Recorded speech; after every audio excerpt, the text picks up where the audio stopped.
sends this one deep in the left. And that baby's out of here. The 1-0 pitch to Sowers, and he hammers that one deep to right center. Could it be back to back?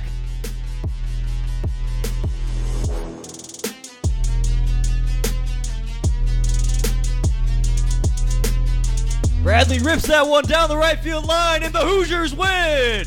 Scotty Bradley, walk him off!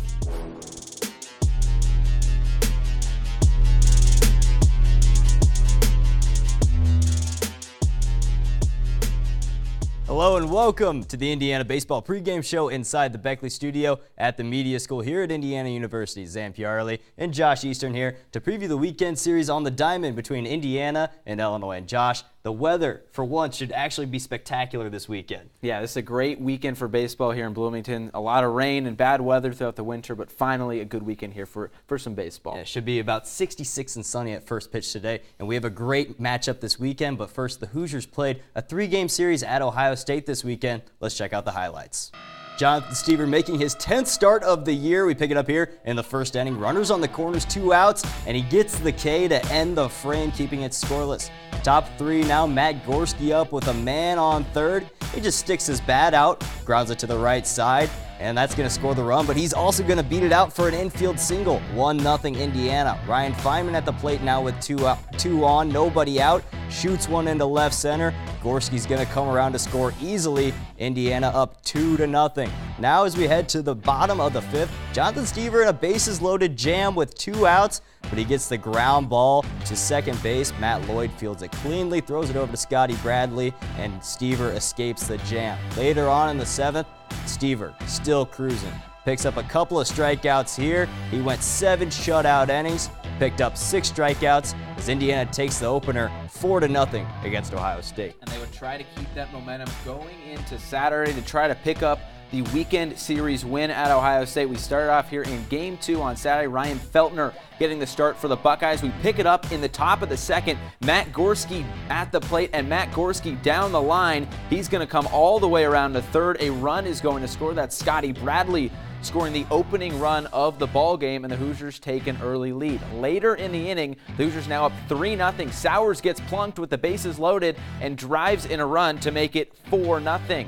Hoosiers looking good early. We now move to the bottom of the 4th. Grant Sloan on the hill, and the Hoosiers cling to a 4-3 lead, but not for long as Kobe Foppe singles into center, soaring Jacob Barnwell to tie the game. Now bottom of the 7th, Connor Manis now on the hill in his first inning of work, and Noah McGowan says welcome to the ball game. A solo shot to left that would prove to be the difference. The Hoosiers drop Game 2 of the series 5-4. They try to go for the series win on Sunday. Yeah, but it would not be easy. Paulie Milto did not pitch in this series. He's out with a little bit of arm soreness. Tim Herron gets the start on Sunday for IU, and Brady Cherry in the bottom of the 2nd inning takes him deep beyond the left field fence. Gives Ohio State a 2-1 lead in the bottom of the 2nd. Now top of the 3rd, Ryan Feynman up with 2 on. Lines one over the shortstop's head. That's going to score Logan Kalitha easily. That ball rolls all the way to the wall. Here comes Lloyd around third trying to give Indiana the lead, but he is gunned out at the plate. Lloyd upset with himself, slams his helmet on the ground in frustration. And we move on. Top of the 5th, still 2-2, bases loaded. Scotty Bradley up, and the ball gets away. Here comes Kalitha coming from third, and he's going to be in there safely to give Indiana the lead. Check it out again. The ball looks like it beats Kalitha, but he's able to get in there with a nice head-first slide to give IU the lead. Now, bottom of the 5th, it's 4-3 Indiana. Noah McGowan loops one into shallow left center. That'll bring home the tying run and make it a 4-4 ball game. Top 7, Scotty Bradley up again. With 2 outs, 2 strikes, laces an RBI single down the line. Lloyd scores. IU back on top for now at least, Josh. Bottom of the 8th, Cal Kruger in a bases-loaded jam, and Tyler Cowles sends a single in the left. That'll tie it up 5-5, and we'll head to extras. Bottom 12, Noah McGowan up, 2 outs, 2 strikes, keeps his hands back, shoots that one into right. Sowers can't get to it, tries to chuck it into the infield. The relay throw is going to be offline, and Ohio State takes the rubber match and wins it 6-5. They go on to win the series against Indiana. After a tough series loss over the weekend, they'd head up to West Lafayette to face the Purdue Boilermakers. Tommy Summer on the mound for the Hoosiers. Bottom one, bases loaded. Nick Everts finds some grass in front of Logan Sowers. 1 run scores, but Sowers with an outfield assist to end the inning nails the runner at the plate. It would be 1-0 Purdue after 1. Top of the 4, let's set this up by clarifying that Matt Gorski can absolutely fly. He sends one into center. It gets by the center fielder, Skylar Hunter, and Gorski is off to the races. He rounds second, and he is thinking for home. The outfielder just picks it up. He runs through the stop sign. I think I can. He slides in safely. Nick D'Alessandro cannot handle the throw, and he is pumped up. We'll take another look at this. Gorski was absolutely just chugging around third, runs right through Kyle Cheeseborough's stop sign at third base, and he slides in safely. We move to the bottom of the 4th now. Connor Mandis now on the hill. Harry Shipley with a sac fly to right, scoring Alec Oland, and that will give Purdue a 3-2 lead.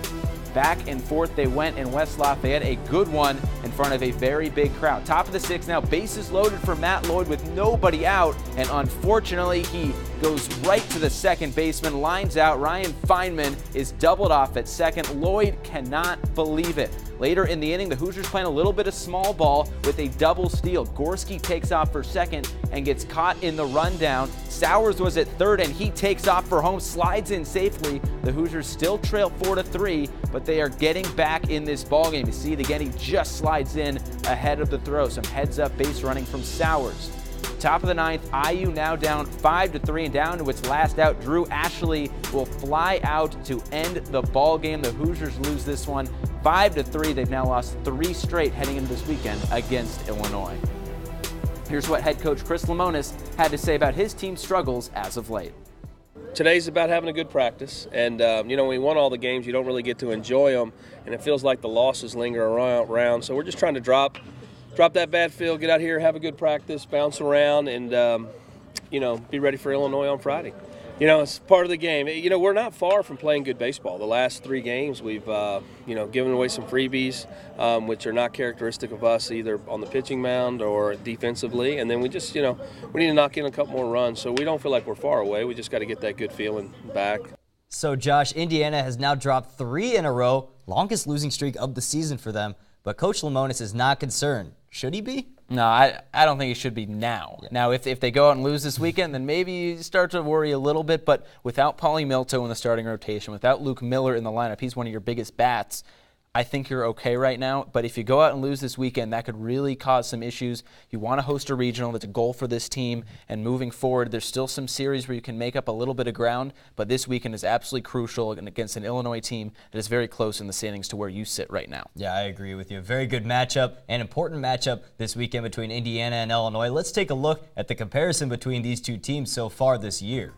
Yeah, and just looking at these records, they're pretty close. Indiana's still looking, though, for that 30th win. They've been stuck on that now for 3 games. They're going to Friday looking to do that. Team ERA, Indiana leads the nation in team ERA. Illinois, on the other hand, has had some issues. They've had some changes in the weekend rotation. But the home runs, 41 home runs for Illinois, 40 for Indiana. That's first and second in the Big Ten. Both those teams will be using the long ball to their advantage. And that Illinois batting average, 273.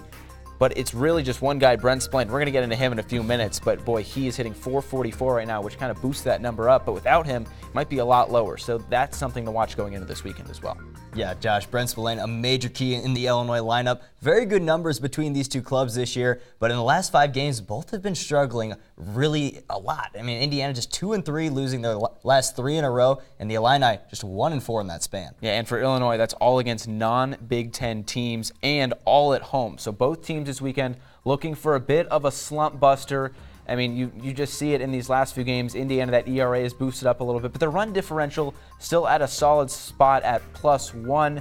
That batting average has taken a step down. I think that's because Luke Miller isn't there. So if you get him back this weekend, maybe something could get going in the right direction, but you're back at home, you're back in your friendly confines at Bart Kaufman Field. Hopefully things will start turning around for this team. Yeah, Josh, hopefully Indiana can turn things around here. Last weekend, they had their hands full with Ohio State. Now they play the Illini, and the schedule does not get any easier for them. Let's take a look at the upcoming schedule for the Hoosiers as they hit the home stretch. Yeah, I mean, after this weekend, they're not going to play a midweek game because of finals week, but then it really starts to get going. You play at Minnesota, another midweek game against Kentucky. at Nebraska. They're not very good this year. They won the Big Ten last year, though, and that's always a tough road series. At Louisville, that's also another very good team that could potentially host a regional. Those midweek games between Kentucky and Louisville, those could be games to potentially host regionals. Then you end the season at home against Maryland, who's having a bad year, before heading out to Omaha for the Big Ten tournament. But still a lot of baseball left to be played for this team. A lot of baseball, but a lot of big wins that they could get. You see Minnesota, they're ranked in the top 25. Kentucky's ranked in the top 25. Louisville right outside the top 25. All these teams are very talented heading into the home stretch for Indiana. Yeah, it's going to be very interesting to see how this team plays. You're hopefully going to get Paulie Milto back. Luke Miller was not in a boot at practice this week, so hopefully they can get him back as well. Still a lot of baseball left to be played, but this schedule will definitely provide a few challenges. So Indiana's lost 3 in a row and have a tough stretch ahead of them, but there's been one consistency at the top of their lineup all season long with center fielder Logan Kalitha. And for a leadoff man, he's got a lot of power at the plate. He's tied for the team lead in homers, leads the team in slugging percentage, but his hands, they don't really get in a traditional power position when he's at the plate. I caught up with Kalitha to talk about where he gets his power from and his approach at the plate. Junior outfielder Logan Kalitha for the Indiana Hoosiers. And Logan, and you got a lot of pop for a guy that's at the top of the order, but your hands, you don't really get in a traditional power position. You just kind of stay right here inside. How are you able to get so much power behind your swing? Well, I feel like it's just a lot of bat speed, honestly. I mean, if I get here and like how I load is I come forward and sometimes my hands drift back, so it like separates. So if I just keep my hands here and just kind of like relax them, I'm able to get that power, which is a lot of bat speed, and I'm able to hit that inside pitch and pull it out of the park. So, do you compare your swing to any like major leaguer or anything? Not really. I feel like, I mean, sometimes people ask me, and I look at it. I don't really see many guys that just have it like right here. I mean, some guys get it here and then work here, but I kind of just have my own thing, I think.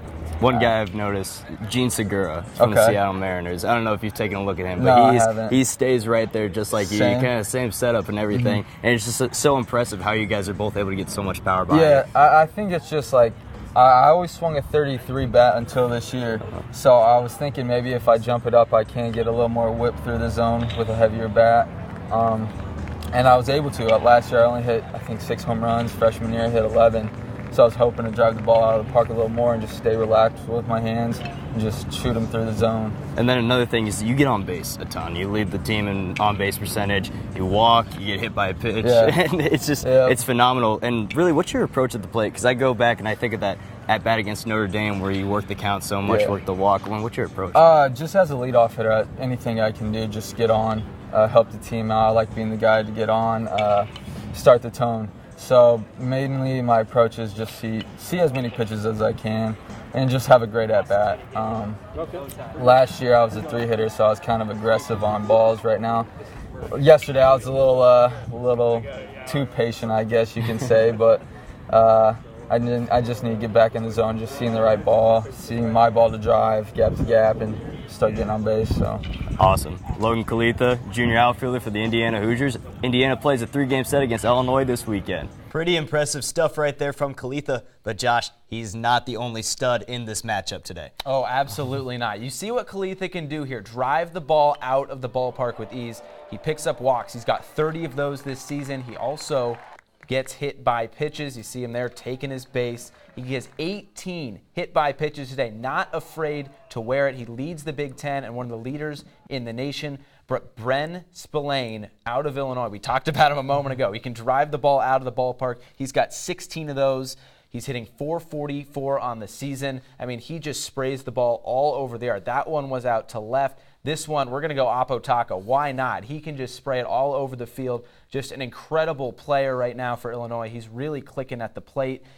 He's rounding the bases, it seems like, every single game. 16 for him on the season. But this one, he goes opposite field for a double down the line. He had an ankle injury a few years ago. He had Tommy John surgery in high school, but he's not looking injured right here. He slides right into second base. He has been really, really impressive this season for the Illini. Yeah, he really has. Both of these guys serving their part in each lineup, really, for both of these teams. You see the numbers comparing the two. Logan Kalitha right there, .319 batting average, leads the team with 7 home runs, leads the team on base percentage, slugging, runs scored. But Brent Spillane on the right, just absolutely incredible. He's got a slugging over 1,000, Josh. Yeah, and his OPS is up near 1,500, which is just absolutely unheard of. He's been so impressive this year. D1 Baseball and a few other websites called him their midseason player of the year. He is going to be so fun to watch this weekend here in Bloomington. That is going to be a matchup to watch. I'm excited for it. Looking forward for Brent Spillane this weekend. Both of those guys are very impressive at the plate, but one man who may be even more valuable to the team is Jonathan Stever on the mound for Indiana. Leads the Big Ten in strikeouts with 66, and just like any pitcher, getting ahead in the count is very important for him to dominate on the mound. Well, he's such a command guy that he's able to jump out there and get people fighting behind in the count, which is a big thing to him because he can pitch and throw it in any spot that he wants to. It's huge for him to be able to go out and get those. But, you want a quality start. That's a big piece. It was huge for us last weekend, and we're expecting him to go out there and compete again this Friday. He can throw it in any spot that he wants to, and that is true, Josh. And I'm going to show you right here how he does that by getting ahead of hitters and pounding the strike zone in this Jonathan Stever breakdown right here. So this is the game against Pacific where he had 12 strikeouts. And what he does, he just pounds his own fastball, first pitch. Then he's just going to move down the ladder. Fouls that one off, but then he just throws another fastball right in there. Look at that, 1, 2, 3, connect the dots. And then what is he gonna do here? He's gonna get ahead with a curveball. Okay, so he just threw the curveball. You know he's got the fastball. Curveball again for a strike. 2 straight curveballs. What's he gonna do? He's gonna blow the fastball right by him. He can pitch anything that he wants in any spot. Here you go, spots the fastball down and in for strike 1. Fouls strike 2 off, then he goes to the curveball outside for ball 1, trying to get him to chase, but then he drops the curveball in the zone for strike 3. Here you go, curveball strike 1. Okay, curveball fastball, what do you want? Oh, curveball strike 2, barely gets a piece of it. Now he's gonna change the eye level. Let's go up the ladder. Fastball, foul it off. Fastball again, foul it off. Now what's next? Curveball drops it on the inside part of the plate. Feynman did a good job of framing that, but when you're around the zone so much, you get the benefit of the doubt. Right, you're pounding the zone, fastball. Then curveball down low out of the zone. Okay, curveball again, we're gonna lay off that one. Now what are we gonna have? Fastball up in the zone, okay.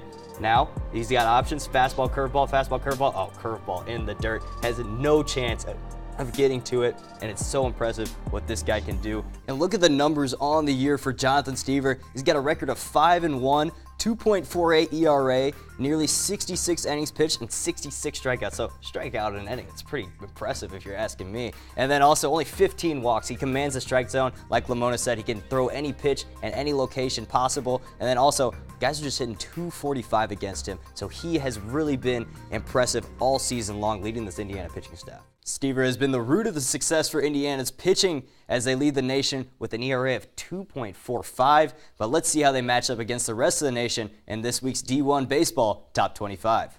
I mean, just looking at it, obviously you got all those powerhouses of Florida, Stanford, Oregon State, Ole Miss, Arkansas. I mean, those are the teams that are there every single year. Now, we saw Indiana in this top 10 a week ago, but because of their recent struggles, that series loss against Ohio State, you see them right there at the 15 spot. You also see Kentucky right above them. That's a team they're going to play coming up. A midweek game. It'll be here in Bloomington, so that's going to be an absolutely massive game. That could be for a regional hosting spot. So you hope Indiana can get a win against Kentucky, but I mean, you just see them. They're up there. They're still in the top 15. It's still a very, very good ball club. Josh, you see where they are on the national scale. In the Big Ten standings, however, they have a little bit of work to do, and this weekend could be big moving forward for them. Yeah, the top 8 makes the Big Ten tournament at the end of May in Omaha. You see them right now in the 5 spot. Illinois is the 3 spot. Indiana 7-4, Illinois 9-3. If you can take 2 games this weekend, that'd be absolutely massive. Moving forward, you're still going to play Minnesota, who's above you. Luckily, you don't play Michigan, who's been on an absolute tear. They haven't even lost yet in the Big Ten, but then you play a couple teams below you as well. So you just kind of manage where you're at right now. Still a lot of good baseball left to be played. That Minnesota series next weekend, also a very, very big one. As we wrap up the show here, first pitch is scheduled for 6:05 tonight. Jonathan Stever on the mound for Indiana going up against Andy Fisher for Illinois. Josh, who's winning tonight and who's winning the series? I think tonight it's going to be Indiana. Jonathan Stever is going to throw, I think, 7 innings for this ball club. Brent Spillane is going to be a tough matchup, but I think he's going to get through it. But then this weekend, I think this series means so much to Indiana. They're at home. I think they're going to come away with two 2 out of the 3. Yeah, I agree with that. I think it's going to be really tough for them to sweep. I do think they'll win tonight. Jonathan Stever setting the tone on the mound all season long. You saw what he did last time out against Ohio State, 7 shutout innings. Seems like he does that every single time, right? So I think it's going to be really tough for them to sweep, especially if Paulie Milto doesn't throw. 2 out of 3 would be a good benchmark for Indiana to hit this weekend. So that'll do it for the Indiana Baseball Pregame Show. Make sure to catch the game tonight with Josh Eastern, Dean of the Media School James Shanahan, and Kate Porter on the call for BTN Student U. For Josh, I'm Zan. Enjoy the game, and we'll see you next time.